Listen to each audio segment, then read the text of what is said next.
Hello friends, movie opening scene లో వీర్ మీరా వారి తండ్రి రాజేంద్ర వారికి కాల్ చేసి తాను కొన్ని రోజుల్లో చనిపోబోతున్నా అని, వెంటనే వారిద్దరిని చూడాలనుకుంటున్నా అని చెప్పి తను డెత్ బెడ్ పై డెత్ కోసం ఎదురు చూస్తూ ఉన్నట్టు వారికి ఒక ఉత్తరాన్ని రాస్తాడు. ఆ ఉత్తరం చదవగానే వీర్ మీరా ఇద్దరు తన తండ్రి కోసం ఆతృతగా అక్కడికి పరిగెత్తుకుని వస్తారు. కానీ వీర్ మీరా వచ్చేసరికి రాజేంద్ర తన ఇంటిలో చక్కగా వంట చేసుకుంటూ తాను వండుకున్నటువంటి భోజనాన్ని డైనింగ్ టేబుల్ పై పెట్టుకుని చాలా తృప్తిగా భోజనం చేస్తూ ప్రశాంతంగా కనిపిస్తాడు.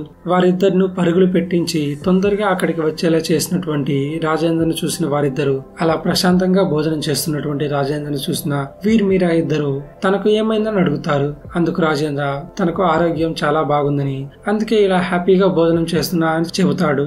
దాంతో వీర్ మీరాకు చిర్రెత్తుకొచ్చి తనకు ఆరోగ్యం సరిలేదని వారిద్దరికి ఎందుకు అబద్ధం చెప్పావని అడగ్గా, అందుకు రాజేంద్ర తన కొడుకుని తన కూతుర్ని తనకు చూడాలనిపించిందని, కానీ ఆ విషయం వారికి చెబితే వారి ఇంటికి రావడానికి ఆలోచిస్తారని అందుకే అబద్ధం చెప్పానని చెబుతాడు.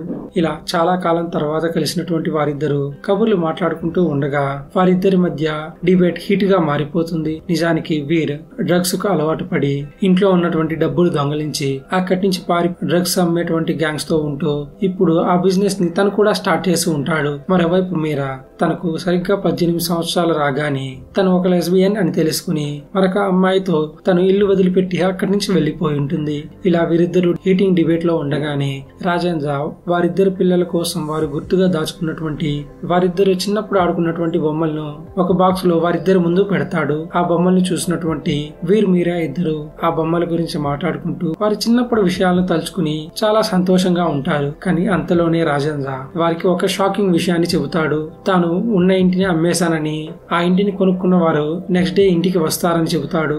దాంతో వీర్ మీరా ఇద్దరు మళ్లీ కోపంగా మారి వారిద్దరికి చెప్పకుండా ఎందుకు ఆ ఇంటిని అమ్మేశావని రాజేంద్ర నిలదీస్తారు. అందుకు రాజేంద్ర ఆ ఇల్లు తాను సంపాదించాలని, అయినా వారు వృద్ధాప్యంలో ఉన్నటువంటి వారికి వారి కొడుకు కూతురు అండగా లేనప్పుడు తాను సంపాదించిన ఆస్తి తనే అమ్ముకున్నా అని, దాని గురించి వారి పర్మిషన్ తనకు అక్కర్లేదని అంటాడు. అయితే వీర్ మీరా ఎందుకు వారిద్దరిని ఇంటికి రమ్మన్నావని అడగ్గా అప్పుడు రాజేంద్ర తను ఆ ఇంటిని అమ్మేసి బయటకు వెళ్లిపోవాలనుకున్నా అని, కానీ ఆ ఇంట్లో మంచానికే పరిమితమైన వారి మదర్ ని ఒంటరిగా వదిలేయలేక చంపేశానని, అందుకే వారిద్దరిని కర్మ చేయడానికి ఇంటికి పిలిచానని అంటాడు. దాంతో వీర్ మీరా ఇద్దరు రాజేంద్రని వారి తల్లిని చంపిన ఒక మర్డరర్ అని, ఒక దోషి అని రాజేంద్రను తిడుతూ ఉంటారు. అప్పుడు రాజేంద్ర వారి మదర్ ని తాను చంపలేదని, పక్క రూమ్ లో ఉందని, మంచానికే పరిమితమైన తన భార్య కోసం తాను చేసిన అన్ని సపరలు తనకు విసుగు తెప్పించాయని, ఇలాంటి వయసులో వారికి తోడులేని పిల్లల కోసం తను ఇంకా కష్టపడలేనని, అలానే తన భార్యను కష్టపెట్టలేనని, అందుకే పక్క రూమ్ లో ఉన్నటువంటి తన భార్యకి విషాన్ని ఎక్కించాలని, ఆ విషయానికి విరుగుడు వారి దగ్గర పెట్టి వారి తల్లిని వారు కాపాడుకోవాలంటే ఆ ఇంజెక్షన్ చేయమని, లేదంటే అక్కడి నుంచి వారిని కూడా వెళ్లిపోమని రాజేంద్ర వీర్ మీరాల దగ్గర ఆ యాంటీబయాటిక్ ని పెట్టి అక్కడి నుంచి వెళ్లిపోతాడు.